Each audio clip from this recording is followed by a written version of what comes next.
وليس أخيرا، إننا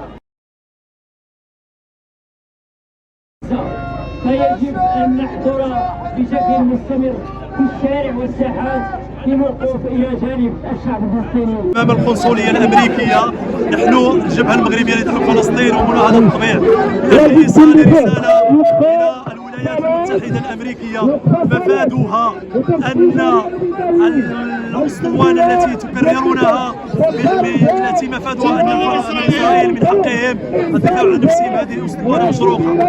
أصحاب الحق في فلسطين هم الفلسطينيين، أما الصهاينة الغاصبين هم محتلين، هم غاصبين لأرض فلسطين. رسالتنا الثانية في هذه الوقفة إلى النظام السياسي المغربي، نقول له هذه فرصة النظام السياسي من أجل التبرؤ من التطبيع، هذه فرصة من أجل فسخ اتفاقية التطبيع.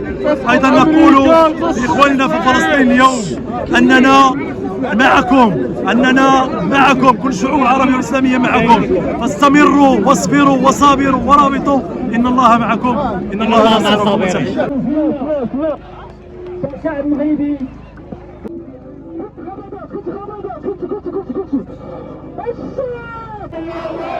الشعب